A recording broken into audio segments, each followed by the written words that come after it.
오늘 함께 보실 하나님 말씀 호세아 1장에 있는 말씀입니다. 구약성경 1255페이지입니다.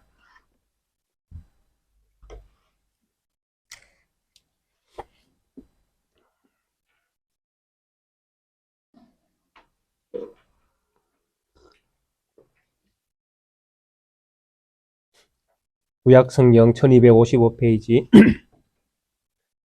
호세아 1장에 있는 말씀 함께 한 목소리로 합독하겠습니다. 우시야와 요담과 아하스와 히스기야가 이어 유다 왕이 된 시대, 곧 요아스의 아들 여로보암이 이스라엘 왕이 된 시대에 모엘의 아들 호세아에게 임한 여호와의 말씀이라. 여호와께서 처음 호세아에게 말씀하실 때 여호와께서 호세아에게 이르시되 너는 가서 음란한 여자를 맞이하여 음란한 자식들을 낳아라. 이 나라가 여호와를 떠나 크게 음란함이니라 하시니, 이에 그가 가서 디블라임의 딸 고멜을 맞이하였더니 고멜이 임신하여 아들을 낳으며 여호와께서 호세아에게 이르시되 그의 이름을 이스라엘이라 하라. 조금 후에 내가 이스라엘의 피를 여호와의 집에 갚으며 이스라엘 족속의 나라를 폐할 것임이니라. 그날에 내가 이스라엘 골짜기에서 이스라엘을 활을 꺾으리라 하시니라. 고멜이 또 임신하여 딸을 낳으며 여호와께서 호세아에게 이르시되 그의 이름을 로루하마라 하라. 내가 다시는 이스라엘 족속을 긍휼히 여겨서 용서하지 않을 것임이니라. 그러나 내가 유다 족속을 긍휼히 여겨 그들의 하나님 여호와로 구원하겠고 활과 칼이나 전쟁이나 말과 마병으로 구원하지 아니하리라 하시니라. 고멜이 로루하마를 젖된 후에 또 임신하여 아들을 낳으며 여호와께서 이르시되 그의 이름을 로암미라 하라. 너희는 내 백성이 아니요 나는 너희 하나님이 되지 아니할 것임이니라. 그러나 이스라엘 자손의 수가 바닷가의 모래같이 되어서 헤아릴 수도 없고 잴 수도 없을 것이며, 전에 그들에게 이르기를 너희는 내 백성이 아니라 한 그곳에서 그들에게 이르기를 너희는 살아계신 하나님의 아들이라 할 것이라. 이에 유다 자손과 이스라엘 자손이 함께 모여 한 우두머리를 세우고 그 땅에서부터 올라오리니 이스라엘의 날이 클 것임이로다. 아멘. 오늘부터는 호세아에 있는 말씀을 함께 살펴보려고 합니다. 호세아는 이 기록 연대가 대략 BC 760년에서 한 722년 그 어간에 이 말씀이 기록되어졌을 것이다라고 추정을 합니다. 여기에 그렇게 추정할 수 있는 이유는 1절에 이렇게 나타나고 있는 유다 왕과 또 이스라엘 왕의 어떤 그 통치 연대를 보고 그렇게 추정을 하고 있습니다. 그래서 우시야로부터 히스기야까지가 대략 우시야가 왕이 된 때가 BC 791년이었고 히스기야가 마지막 그 왕으로서의 사역이 끝날 때가 BC 687년입니다. 근데 이 가운데에 이 본문이 가지고 있는 특징이라든지 이런 것들을 함께 어우러져서 또 특히 북이스라엘 왕인 여로보암 2세가 통치한 786년부터 720년대 그때까지 이렇게 추정을 해보면 대략 이것이 기록된 연대가 대충 나옵니다. 그래서 보통 학자들은 그렇게 추정을 해서 호세아의 그 기록 연대를 추정을 합니다. 그런데 문제는 이 호세아가 다른 그 선지서와는 달리 북이스라엘 언어를 많이 사용합니다. 그리고 개인적인 방언들을 많이 사용하고 있고, 그래서 이 내용이 상당히 난해한 것으로 알려져 있습니다. 또한 선지자들의 어떤 특징에서 보여지는 것처럼 보통 어떤 선지자들이 가진 일반적인 특징과는 다르게, 그러니까 일반 선지자들은 말씀을 가지고 이렇게 그 사역을 하지 않습니까? 하나님께서 말씀을 주셔서 그 말씀을 선언하고 선포하고 또 그렇게 성취되는 것들을 통해서 선지자의 역할들을 감당하게 되어지는데, 이 호세아는 말씀보다는 행동으로 그 말씀을 전하는 선지자입니다. 그러니까 말씀이라는 것은 이렇게 제가 말로써 이렇게 말을 하면 즉각적으로 여기에서 지금 나타나게 되잖아요. 듣는 무리들에게 내가 어떤 뜻을, 어떤 말을 했는가가 바로 드러나는 것이 말씀이지 않습니까? 그런데 행위라는 것은 시간이 많이 걸리는 거예요. 보여져야 되는 것이니까. 그래서 특히 이 호세아는 결혼이라는 관계를 통해서 자녀를 낳는 이런 과정들을 통해서 하나님 뜻을 전달해야 되니까 결혼도 해야 되고 자녀도 낳아야 되고 그리고 그 자녀가 크는 것들을 통해서 자라는 시간들을 통해서 하나님의 말씀이 이렇게 선포가 되어야 되니까 시간도 많이 걸리고 또 그 말씀을 해석하는 그 기간도 오랜 기간을 걸리게 되는 것입니다. 그러니까 보통 선지자들이 했던 그런 사역과는 완전 다른 어떤 사역의 형태를 호세아는 취하고 있습니다. 그래서 이런 면들 때문에 호세아의 어떤 그 선지자로서의 사역이 또 그 내용이 상당히 난해한 것으로 그렇게 알려져 있습니다. 또한 한 가지는 또 그렇습니다. 우리가 방금 1장을 읽었지만 평범한 어떤 그 이스라엘 백성들도 끓이는 일을 결혼 관계를 하나님께서 호세아라는 선지자를 불러서 그 일을 하게끔 하십니다. 본문에도 나왔듯이 엄란한 여인과 함께 결혼을 하게 하는 이런 과정을 통해서 하나님의 뜻이 하나님의 자녀들 백성들에게 말씀이 전달되도록 그렇게 선지자의 사역을 감당케 하시는데 이것이 상당히 신학적으로 해석하기가 어려운 부분에 해당되어집니다. 과연 하나님의 자녀가 하나님의 말씀을 받은 선지자가 과연 엄란한 여인과 함께 결혼하는 것이 정당한가? 이런 문제가 신학적으로 이렇게 나타날 수가 있는 것입니다. 그래서 이런 부분들을 어떻게 해석할 것인가? 이런 문제가 많이 생기니까 이 호세아를 해석하는 많은 신학자들이나 역사적으로 이 호세아를 해석하는 이 부분에 있어서 일치된 견해를 내놓기가 너무나 어렵습니다. 그래서 이 호세아를 말씀을 전하면서 꼭 이것이다라고 단정 지어져서 말하기가 너무 곤란하기 때문에 이 호세아를 설교하는 것도 사실은 쉽지가 않는 부분에 해당되어지는 것입니다. 그래서 여러 가지 문제가 있는 이런 어떤 말씀이 이제 성경에 들어와 있는데, 그렇지만은, 이런 문제가 있음에도 불구하고 이 말씀이 하나님의 말씀이기 때문에, 제가 이해할 수 있는 범위 안에서, 우리 성도님과 함께 나누면서 이 말씀이 가지고 있는 의미들을 부분적으로나마 이렇게 살펴보는 유익이 있었으면 합니다. 호세아는 이름이 가지고 있는 뜻이 야훼께서 구원하신다라는 의미를 가지고 있습니다. 그래서 이 이름이 가지고 있는 의미는 너무나 좋은 의미를 가지고 있습니다. 그러니까 하나님께서 구원을 하시니까요. 그 구원이 하나님께 달려있는 것을 분명하게 이 이름에서 알 수가 있습니다. 이 호세아와 같은 이름을 사용하는 이 이스라엘 백성들 안에서 이 이름은 아주 흔한 이름입니다. 우리가 그 좋은 이름은 많이 이렇게 붙이지 않습니까? 자녀들에게. 우리 자녀에게 덕이 된다는 이런 어떤, 마음들이 있기 때문에 이름에 좋은 의미를 많이 담지 않습니까? 그래서 이스라엘 안에서도 좋은 이름은 좀 흔한 거예요. 그러니까 우리가 알고 있는 그 선지자 이사야, 또 호세아와 똑같은 뜻을 가지고 있는 이름이거든요. 이사야. 또 그 앞에는 누가 있습니까? 성경에 기록되어져 있는 여호수아. 똑같은 이름이거든요. 의미가 다 똑같습니다. 여호와께서 야훼께서 구원하신다. 그리고 또 너무나 유명하신 분이죠. 우리 주님이신 예수 그리스도. 이 예수가 야훼께서 구원하신다는 의미를 가지고 있지 않습니까? 그러니까 이런 어떤 이름들이 다 호세아와 똑같은 뜻을 가지고 있는 동일한 이름에 해당이 되는 것입니다. 이사야, 여호수아, 예수, 그리고 호세아. 그래서 이 호세아는 이 여호와께서 구원하신다라는 이 엄청난 메시지가 이 이름에도 들어있다고 볼 수가 있습니다. 왜 그러냐 하면 이 말씀이 기록되어진 연대가 북이스라엘에서는 여로보암 2세가 통치하던 때, 우리가 지난번에 살펴봤던 요나가 사역하던 그 시대에, 그러니까 그때에는 이스라엘이 아주 이스라엘 나라로서는 아주 이렇게 잘 나가는 때였다라는 것이죠. 솔로몬 왕국에서 통치하던 그 땅들을 다 회복할 그런 시대를 여로보암 2세가 살았으니까요. 그리고 그 시대가 정말 이스라엘로서는 제2의 부흥기에 해당되는 그런 시대라고 볼 수도 있지 않겠습니까?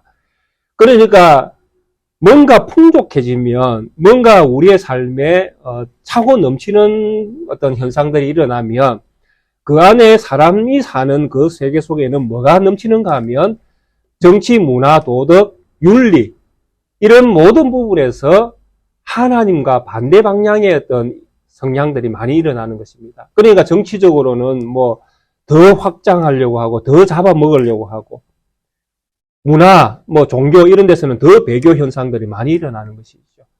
그리고 인간의 문화라는 것이 전부 다 그러니까 더 즐겁게, 더 이렇게 화려하게 그런 어떤 문화를 더 좋아할 수밖에 없는. 그러니까 물질이 이렇게 차고 넘치면 사람이 자기 자신이 할 수 있는 최고의 어떤 그 즐거움을 쏟아내는 것입니다. 그러니까 정치, 문화, 도덕, 윤리가 다 망가질 수밖에 없는 그런 형태를 띨 수밖에 없습니다. 그러니까 이 호시아의 이 시대, 이 말씀이 증거되어지던 이 여로보암 2세의 시대에 이스라엘은 이런 여러 가지 문제를 가지고 있었다라는 것입니다. 그러니까 그들에게 증거되는 말씀은 무엇이겠습니까? 거의 뭐 심판과 책망 아니겠습니까? 그러니까 하나님께서 이스라엘을 선택해서 하나님의 자녀로 그들을 불렀는데 그들이 배교 현상을 일으키고 향락 문화에 젖어 있고 또 그 우상 숭배에 빠져 있다 그러면 하나님께서 어떤 말씀을 선지자를 통해서 주시겠습니까? 그렇게 하면 심판당한다는 메시지 외에는 달리 그들에게 던질 메시지가 없지 않습니까? 그럼에도 불구하고 하나님이 호시아를 통해서 주시는 말씀이 무엇입니까? 이스라엘이 그렇게 하나님 앞에서 배교하고 그들이 자기 자신이 좋아하는 길로 나아가는 그런 어떤 삶을 그들이 살아가는 모습을 띌지라도 하나님은 여전히 이스라엘에 무엇이 되신다라는 것입니까? 구원이다라는 것이죠. 그러니까 하나님 외에는 세상에서는 소망이 없다라는 말로도 바꿀 수가 있는 것입니다. 하나님 외에는 다른 길이 없다라는 것이죠. 그래서 하나님 외에 다른 길이 없으니까 오직 하나님만이 부각되어져야 되지 않겠습니까? 지난 주간이었지 않습니까? 우리가 함께 그 10주년 어떤 그 수양회를 같이 할 때에 우리가 함께 오랜 세월을 하나님의 말씀과 싸웠던 선배의 말씀을 들었지 않습니까? 그분의 그 목사님의 어떤 그 말씀의 요지가 무엇이었습니까? 예수, 만유, 그리고 나 아닙니까? 예수님이 전부 다가 되는 겁니다. 그리고 그 안에 누가 있는 겁니까? 우리가 들어가 있는 것이죠. 그러니까 예수님만이 만유신 거예요. 예수님이 전부 다가 되는 겁니다. 그리고 그 안에 나라는 존재가 포함되어 있는 것이니까. 그 안에 포함되어 있는 내가 세상에서 부각되어질 이유가 전혀 없는 것입니다. 모든 스포트라이트는 누가 받아야 되는 것입니까? 예, 예수님이 받아야 되는 것이죠. 왜냐하면 그분이 전부 다니까. 만유시니까요. 만물을 충만케 하시는 충만한 자의 충만이잖아요. 그 답은 예수 그리스도에게 있지 않습니까? 그러니까 예수님으로부터 모든 만물이 충만해지는 것이지 예수님 없이는 충만이라는 것이 생길 수가 없는 것입니다. 만유가 생길 수가 없는 것이죠. 오직 예수가 만유가 되니까요. 그러니까 구원이라는 이 관점에서 보면 그렇습니다.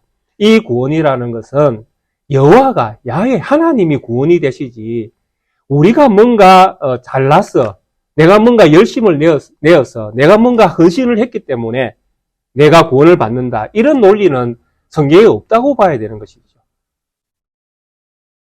왜냐하면 하나님께서 이스라엘 백성과 언약을 맺었음에도 불구하고 이스라엘이 이 언약 속에 남아있는 것을 좋아하는 것이 아니라 늘 배교하지 않습니까? 이스라엘 역사가 그렇잖아요. 그러니까 이스라엘은 늘 도망다니는 것이죠. 피해 다니고 하나님을 어떻게 하면 피할까?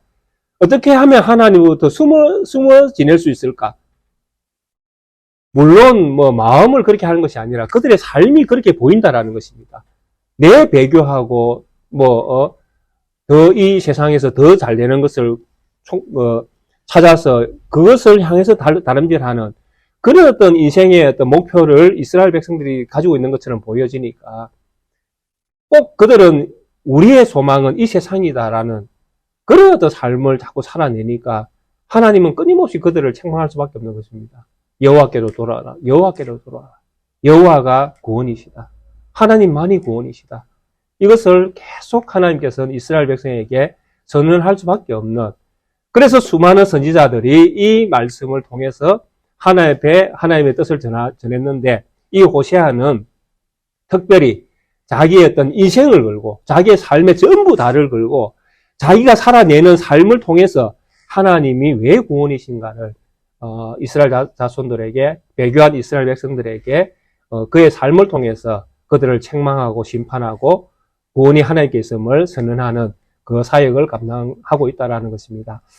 그래서 이런 면을 보면 참 하나님께서 선지자를 불러서 사명을 주고 그에게 말씀을 맡길 때에 참 선지자로서의 어떤 그 걸음이 자기 인생을 포기하지 않고는 도저히 감당할 수 없는 길이구나라는 생각을 하게 되어집니다. 호세아가 정상적인 어떤 이스라엘 백성이라고 할지라도, 또 평범한 이스라엘 사람이라고 할지라도 그가 순결한 처녀를 선택해서 결혼을 하고 자녀를 낳고 행복하게 하나님의 말씀 안에서 살아가는 것이 가장 이상적인 결혼 생활 아니겠습니까? 그런데 결혼의 시작부터 하나님께서 호세아를 불러서 그에게 명령하시기를, 그냥 말씀이 아니잖아요. 명령이잖아요. 이건 따를 수밖에 없는 명령. 음란한 여인과 결혼을 하라는 명령. 이것을 통해서 이 시작을 젊은 호세아가 받아서 자기가 그 하나님 뜻이 어떠한가를 세상 가운데 드러내는 그 과정을 살아내야 되니 시작부터 얼마나 어렵겠습니까?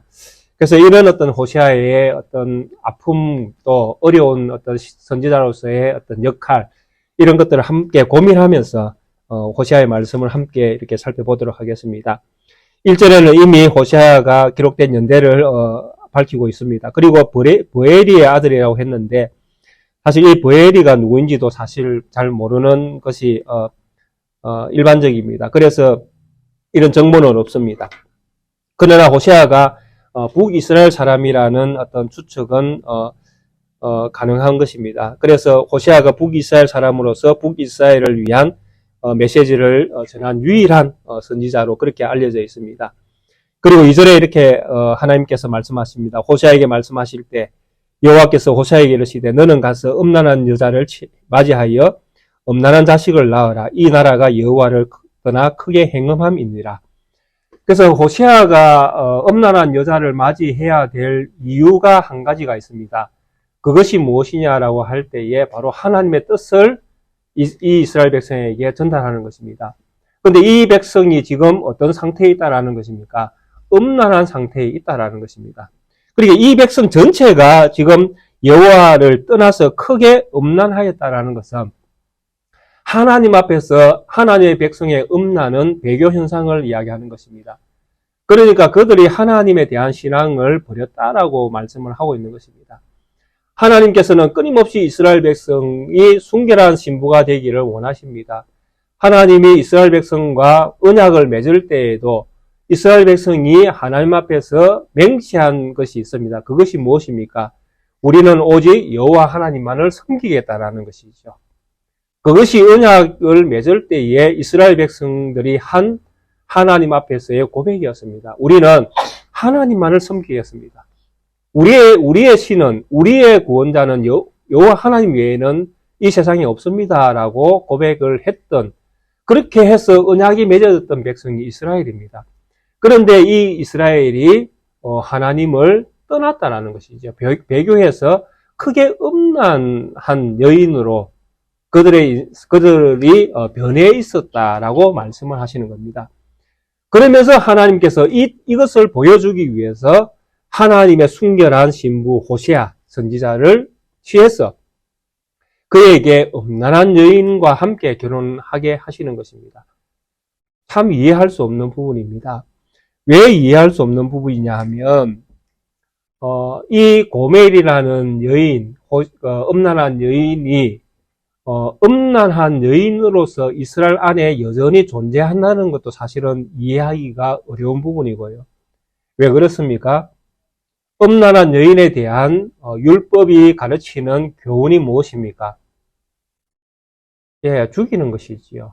이스라엘 백성에게는 창기가 있을 수 없는 것이 하나님께서 주신 율법의 계명 안에 있는 말씀입니다. 그러니까 이런 여인이 여전히 이스라엘 안에 있다라는 것은 이스라엘 백성이 도덕적으로 해이해져 있다라는 것이 증명이 되는 것입니다. 그렇잖아요. 전부 다 깨끗한 사람이고 거기에 한 사람이 부정한 사람이 들어있으면 깨끗한 전부가 부정한 한 사람을 걸러낼 것입니다. 왜? 부정한 것이 너무나 당연하게 보이니까요.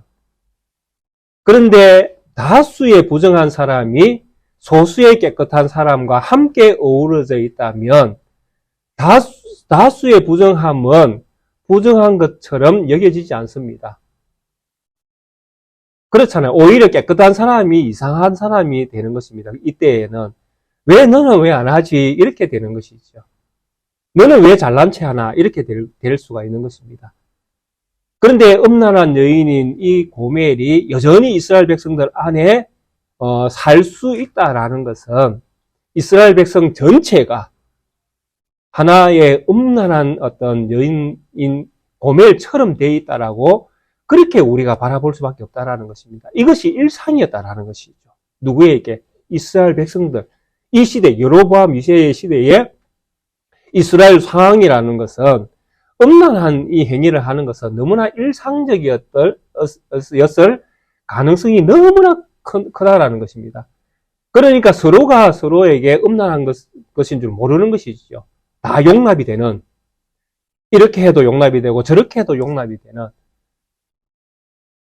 그래서 사실 호세아가 찾아가서 내가 이 여인과 함께 결혼하겠습니다라고 할 때에 사실 이게 이제 호세아가 정상적인 어떤 방식을 통해서 결혼에 이르렀다고 우리가 인정을 해야 될 수밖에 없잖아요. 왜? 하나의 말씀이니까요. 그러면 가서 초혼을 하고 부인을 데려와서 여인을 데려와서 함께 이스라엘의 전통 아래에 있는 혼례의 방식을 통해서 결혼을 한다라면 사실 이것이 결혼이 시작될 때부터 놀랄 여지가 너무 많은 거예요. 과연 깨끗한 사람이 음란한 여인과 결혼한다 할 때에 이것이 허락이 될 것인가 하는, 사회적으로, 가정적으로. 그런데 이 모든 것들을 지금 이 성경에서는 뛰어넘고 이게 성사가 된 것처럼 말씀을 하고 있지 않습니까? 그러니까 이게 신학적으로 너무나 문제가 많이 될 수밖에 없는 것입니다. 과연 이것이 하나님의 뜻인가? 하나님의 말씀이 맞는가? 과연 이것이 할 수 있는 일인가? 하나님 자녀가 할 수 있는 일인가? 이렇게 논란을 키울 수밖에 없는 이야기가 되는 것입니다. 그런데 제가 보는 관점은 그렇습니다. 이것이 이 시대가 가지고 있는 너무 일상적인 삶의 어떤 형태였기 때문에 하나님이 선지자를 통해서 역설적으로 그들의 죄를 드러내는 어떤 방식을 취했다라고 저는 생각이 되어집니다. 그러니까 모두가 다 거기에 그런 제약된 모습 속에 빠져 있으니까 그것이 죄인 줄 모르는 것입니다. 서로가. 그래서 그것을 드러내기 위해서는 오히려 깨끗한 사람이 죄인을 취해서, 더러운 여인을 취해서 결혼하면서 이런 어떤 결혼이 얼마나 어리석은 어떤 선택인가. 그러니까 정한 것과 정하지 않는 것이 함께 살아가는 것이 얼마나 힘겹고 그 말도 안 되는 일인가를 하나님께서는 호시아 선지자를 통해서 이스라엘 백성에게 이 말씀을 전달하기를 원하시는 것이죠. 그러니까 이스라엘 백성이 궁극적으로 결론적으로 말씀을 드리면 이스라엘 백성이 배교해서 배교한 어떤 상태에 있으면 아무 문제가 안 됩니다. 그러나 이 배교한 이스라엘이 하나님께로 돌아오면 하나님께로 돌아올 때에는 궁극적으로 하나님 편에만 속해 있어야 되지, 배교에 있던 문화와 함께 가지고 오면 하나님의 자녀로서의 삶은 그것이 이어진다는 보장이 없다라는 것입니다. 정한 것과 부정한 것을 함께 어울릴 수 없다라는 것이죠. 성경은 끊임없이 우리에게 무엇을 말씀하시는가 하면, 정한 것이 부정한 것과 접촉이 되어지면 부정케 되어진다고 율법은 우리에게 가르치고 있지 않습니까? 끊임없이. 부정한 여인이 어떤 물건을 만지면 물건이 어떻게 되어집니까? 부정하게 되어지잖아요. 정하게 되어지는 것이 아니라. 그게 부정한 것이 정한 것에 접촉이 되어지면 항상 정한 것이 손해를 보게끔 되어 있습니다. 피해를 보는 것이죠. 그게 호세아도 측면에서도 보도 마찬가지잖아요. 호세아가 만약에 음란한 여인과 접촉을 해서 거기에 함께 결혼 생활을 이어가게 되어진다면 호세아의 상황은 어떻게 되겠습니까? 그도 부정하게 되어지잖아요. 부정한 여인과 접촉을 했으니까. 그런데 하나님께서 이 일을 하게 하신다는 것이죠. 무엇 때문에 그렇습니까? 제가 볼 때에는 이스라엘의 너무나 일상적인 부정함을 하나님께서 깨우쳐 주기 위해서 이런 선지자의 어떤 그 선택을 통해서 하나님은 하나님의 뜻을 전하기를 원하셨다라고 생각이 되어지는 것입니다. 그래서 호세아는 이런 하나님의 뜻을 따라서 음란한 여인을 취합니다. 3절에 이에 그가 가서 디볼라임의 딸 고멜을 맞이하였더니 고멜이 임신하여 아들을 낳습니다. 참 음란한 여인과 결혼하는 것도 어려운 선택이었는데 이 선택을 통해서 고멜과 또 호세아의 사이에서 자녀가 태어납니다. 그리고 고멜이 아들을 낳습니다. 근데 하나님께서 이 호세아에게 이 아들의 이름을 지어주십니다. 그의 이름을 이스라엘이라 하라. 조금 후에 내가 이스라엘의 피를 예후의 집에 갚으며 이스라엘 족속의 나라를 폐할 것임이니라 라고 말씀합니다.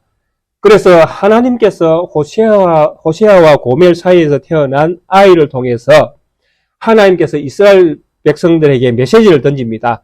조금 있으면 이스라엘이 망하게 될 것이다 라는 것이죠. 그래서 722년이 아직 안 됐다라고 말씀을 할 수 있잖아요. 그죠? 여로보암 2세 시대라고 할 때에도. 그래서 722년이 안 된 시점에 이 호세아가 말씀을 지금 말씀을 선포하고 있는 것입니다. 이스라엘은 곧 망할 것이다. 근데 이스라엘이 망하는 이유가 무엇입니까? 이스라엘의 피를 예후의 집에 갚으며 이스라엘 족속의 나라를 폐할 것입니다. 참으로 하나님께서 이스라엘이 하나님을 떠난 하나님 편에서 보면 아주 잔인한 어떤 그 상태에 놓여 있는 것입니다. 물론 배교라는 어떤 이런 상황을 그냥 음란이라고 이렇게 표현을 하지만은 하나님 편에서 보면 이 음란한 이 이스라엘의 모습이 아주 잔인해 보이는 것이죠. 완전히 하나님을 완전히 파괴시켜버리는, 하나님의 형상을 완전히 짓밟아버리는 그런 형태를 띠고 있기 때문에 이것은 엄청나게 하나님 편에서 보면 잔인한 어떤 그런 행위에 해당이 될 수 있습니다. 우리가 예후라는 이 이름이 4절에 등장하는데요. 그리고 이스라엘이라는 이름을 통해서 하나님께서는 과거에 이스라엘 골짜기에서 이스라엘에서 있었던 예후의 사건을 이스라엘 백성들이 기억하기를 원하십니다. 이 이스라엘을 하나님께서 지금 호세아와 고멜 사이에서 태어난 첫 아이 이름을 이스라엘이라고 부르잖아요. 근데 이것이 사실 이스라엘 안에서는 두 가지로 사용이 됩니다. 이스라엘이라는 이 이름의 뜻을 가지고 이스라엘 안에서는 두 가지로 이렇게 좀 알려져 있습니다. 하나는 여호와께서 흩으신다라는 이름을 가지고 있고, 또 하나는 여호와께서 뿌리신다는 이름을 또 절개합니다. 그런데 똑같은 단어이지만은 어떤 측면에서는 뿌린다라는 단어를 취하기도 하고, 또 어떤 측면에서는 흩은다는, 흩친다는 단어를 취하기도 합니다. 그래서 이 두 단어의 선택은 완전히 극과 극입니다. 이스라엘의 뜻을 하나님이 뿌리신다라는 언어를 선택할 때에는 이스라엘 지역이 너무나 비옥한, 이스라엘 안에서 보면 너무나 비옥한 땅입니다. 거기에는 봄에 밀보리를 그냥 막 거둬들이는 풍요를 이스라엘에게 안겨주는 비옥한 땅으로 알려져 있습니다. 그러니까 하나님이 뿌린다라고 할 때에 하나님이 뭘 뿌리십니까? 그 땅에다가 씨를 뿌리시는 거예요. 그러니까 하나님께서 이스라엘에게 복을 주시는 것입니다. 뿌리니까요. 씨를 뿌려서 그 땅에서 풍성한 열매를 거두게 하시니까 하나님께서 이스라엘이라는 땅을 뿌린다는 측면에서 취할 때에는 이스라엘이 얼마나 큰 복을 하나님으로부터 받고 있는가 하는 것을 그들이 기억하는 그런 이름으로서 이스라엘을 선택할 수 있습니다. 그리고 또 한 가지 이스라엘이 흩은다라는 이름을 할 때에는 이스라엘이라는 이 나라를 하나님이 열방으로 흩어버리는 것. 그죠? 그래서 하나님이 이스라엘을 심판하실 때 사용하시는 바벨론으로 아수르로 이렇게 막 팔려가도록 하는 이런 의미로 이스라엘이라는 단어를 흩은다는 단어를 취할 때에는 그런 의미로 취합니다. 그러니까 이스라엘이라는 하나의 어떤 단어의 이름이 뜻이 이제 나뉘어질 수가 있는 것이죠. 근데 오늘 본문에서는 어떤 의미로 사용되겠습니까? 예, 바로 후자지요. 흩어버리는 것. 이스라엘 골짜기에 그 비옥함을 하나님께서 주시지 아니하시고 오히려 이스라엘처럼 흩어버리시는 것이죠. 그것이 곧 패망이잖아. 이스라엘이 망하게 될 것이다. 그러면 이스라엘이 망하는 이유는 무엇입니까? 예후가 흘렸던 이스라엘 땅에서 흘렸던 예후의 그 피와 똑같다라는 것입니다. 무슨 말씀입니까? 예후라는 이 사람의 이 4절에 등장하는 이 역사적인 사건은 열왕기하 9장 14절 이하에 나와 있습니다. 예후가 군대 장관인데 자기가 왕이 되고 싶은 거예요. 그래서 누구를 죽입니까? 그 당시 왕인 북이스라엘의 왕 요람을 죽입니다. 근데 이 요람을 죽인 그 지역이 어디냐니까 바로 이 이스라엘 땅입니다. 여기에서 예후가 요람을 죽여서 자기가 이스라엘의 왕이 되어집니다. 그리고 오므리 왕조가 이제 끝이 나고 이제 예후 왕조가 이제 서는 것이죠. 그래서 그때에 흘린 그 피, 그것을 하나님은 어떻게 바라보고 계시는 겁니까? 역사적인 사건 속에서 하나님은 예후가 잔인한 일을 했다고 판단하시는 것입니다. 예후가 살인이잖아요. 요람을 죽여서 그가 왕권을 찬탈했으니까 이 사건을 역사적인 배경에서 호세아는 아주 잘못된 선택으로 바라보고 있는 것입니다. 그래서 예후가 흘린 그 피를 누구에게, 이 잔인한 피를 예후가 흘렸으니까 이 예후가 흘렸던 이 잔인한 피를 누가 맛볼 것이다. 이스라엘이 이제 맛보게 될 것이다. 이스라엘도 그런 치욕적인 죽임을 당하게 될 것이다 라고 하나님께서 말씀을 하고 있는 것입니다. 그것이 4절에 나와 있는 의미라고 생각이 되어집니다.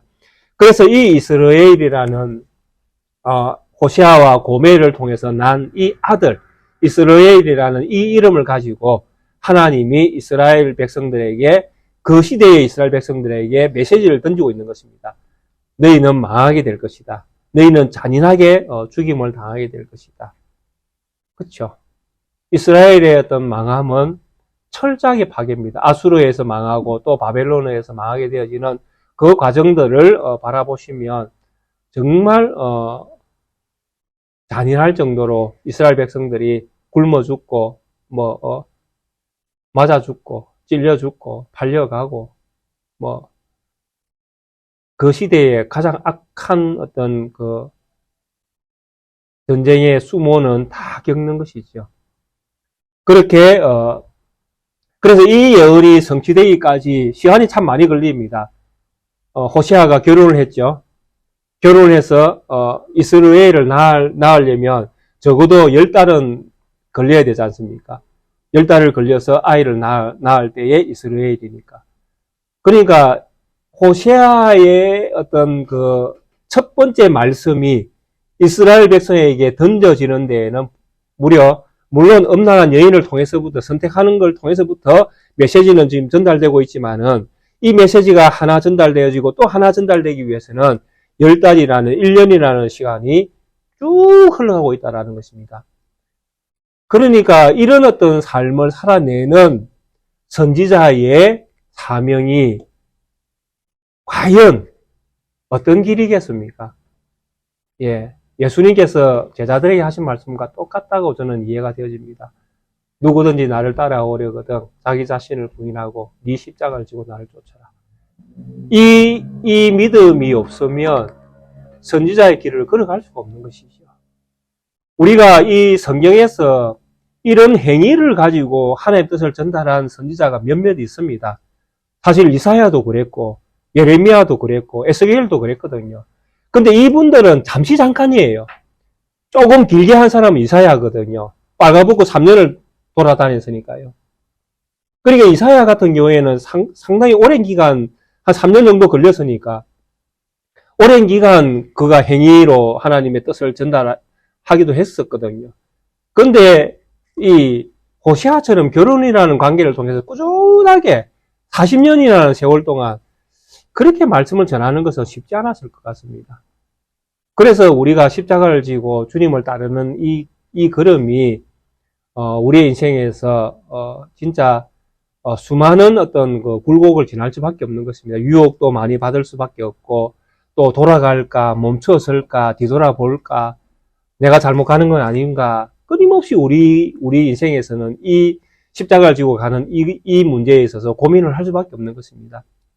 그러나 우리에게 변함없이 이런 고민 속에서도 우리가 변함없이 고백해야 될 것이 무엇입니까?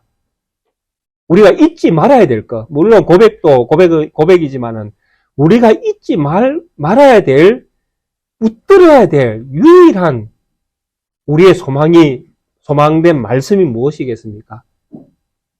바로 호세아 아닙니까? 호세아. 여호와가 구원이시다. 그걸 우리가 놓쳐버리면 우리는 답이 없게 되어진다라는 것이죠. 우리의 인생에서. 그러니까 유혹을 받을 수도 있고 넘어질 수도 있고 자빠질 수도 있고 뒤통수가 깨어질 수도 있다라는 것이죠. 우리의 인생은 연약한 인생이기 때문에. 그럼에도 불구하고 우리가 놓치지 말아야 될 메시지가 있다면 여호와가 구원이다라는 이거. 오직 구원은 여호와의 손에 달려있다라는 것. 나중에 우리가 마지막에 이 본문이 지나가면서 끝내 나오겠지만은 하나님의 구원 방식은 우리 인간이 생각하는 구원 방식과는 너무나 다르다라는 것입니다. 그런데 그걸 우리가 인생에서 잘못 맛보면 우리는 하나님의 구원 방식이 꼭 그래야만 되는 것처럼 잘못 이해할 수도 있게 되어진다는 것입니다.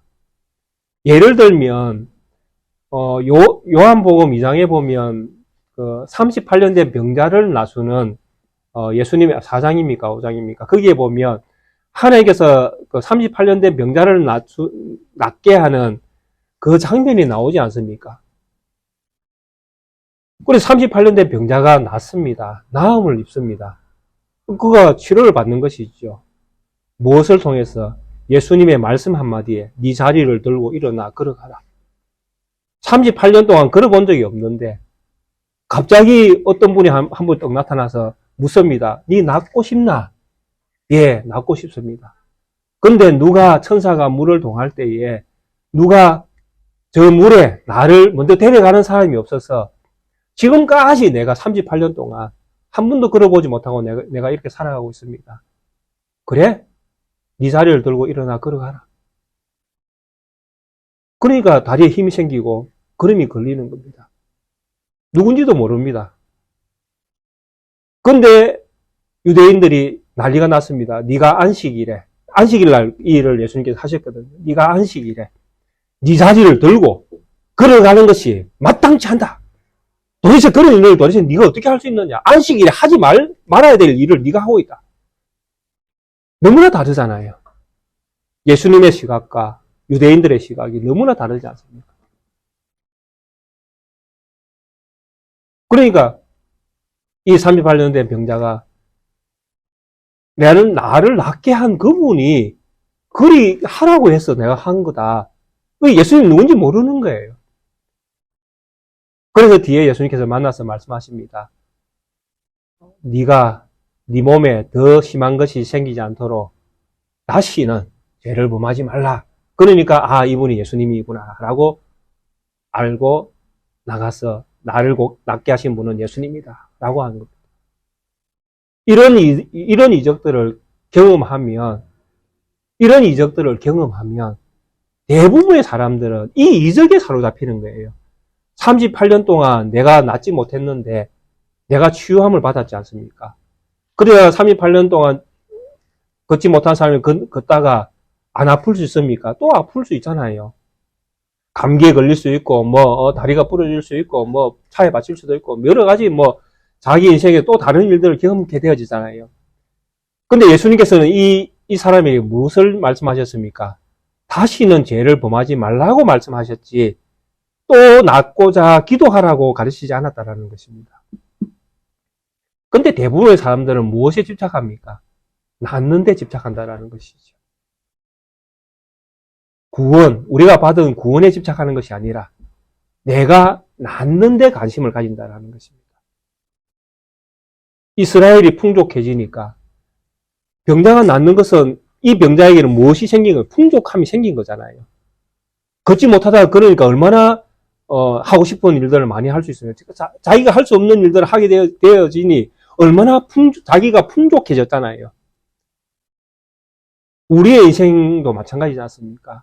우리의 삶이 더 풍성해지고 더 잘 될 수 있고 더 건강할 수 있고 더 물질로 복을 받을 수 있고 얼마든지 우리 인생은 바뀔 수 있지 않습니까? 그렇게 되어질 때에 그리스도인들이 자칫 잘못하면 그 풍족함에 빠져들 수 있다는 것입니다. 근데 하나님은 우리에게 무엇을 말씀합니까? 그런 것들을 개념치 말라고 말씀하시는 것이죠. 우리 하나님은 무엇을 우리에게 말씀합니까? 죄에 빠지지 말라고 말씀하시는 것입니다. 너에게 구원은 오직 예수 그리스도 하나님에게만 달려있다. 그것을 잊지 말라라는 것입니다. 그것을 잊지 않는 것이 무엇입니까? 우리를 십자가에 죽을 수밖에 없는 우리들을 죄에서 구원하신 그 은혜를 사모하는 것이죠. 이것을 하나님은 우리에게 주기를 원하신 가장 근본적인 복이었다라는 것입니다. 근데 이 복을 우리는 자꾸 차버리는 것입니다. 누가? 오늘 이 시대에 살아가는 그리스도인들이. 그리고 이 여로보암 2세 때에 살았던 이 풍성함의 복을 받았던 그 시대에 살았던 이스라엘 백성들이 이런 어리석음에 빠져 있었다라는 것입니다. 그래서 하나님은 호세아라는 선지자를 불러서 이 어리석은 백성들에게 어리석은 말씀이 아니라 진리의 말씀을 가지고 그들을 깨우쳐 다시 하나님이 구원이신 것을 깨닫도록 이끄시기를 원하시는 것입니다. 그래서 호세아는 우리에게 이런 어떤 말씀을 주십니다. 여전히 하나님은 이스라엘을 사랑하신다 라는 메시지도 함께 던지고 있습니다. 부정한 이스라엘, 하나님 떠난 이스라엘, 배교한 이스라엘, 그럼에도 불구하고 하나님은 그들을 여전히 사랑하신다. 얼마만큼 그들을 망하게 해서 망한 상황을 통해서 남은 자들을 다시 불러낼 정도로 하나님은 이스라엘을 사랑하신다라고 호세아를 통해서 말씀하고 계시는 것입니다. 오늘 이 시대에 살아가는 우리 사랑하는 성도님들, 여호와 하나님께서 오직 구원이십니다. 그분 외에는 다른 길이 없습니다. 세상에 소망을 두면 우리는 넘어질 수밖에 없습니다. 그러나 이 호세아가 선택한 선지자의 길처럼 우리가 십자가를 선택하고 믿음의 길을 선택하고 순교자의 길을 걸어간다면 그것이 하나님께서 기뻐하시는 길이고 우리가 사는 길이 되는 것입니다. 제자들에게 명령하신 그 말씀이 제자들에게 말씀하신 것이 아니라 동일한 이 시대를 살아가는 우리에게도 동일하게 말씀하시는 것입니다. 누구든지 나를 따라오려거든 자기 자신을 부인하고 네 십자가를 지고 나를 쫓아라. 이 믿음 위에 굳게 서는 우리 낫게교회 성도님들 되시기를 주의 이름으로 축원드리겠습니다. 함께 찬송가 302장 함께 찬양 드리시겠습니다.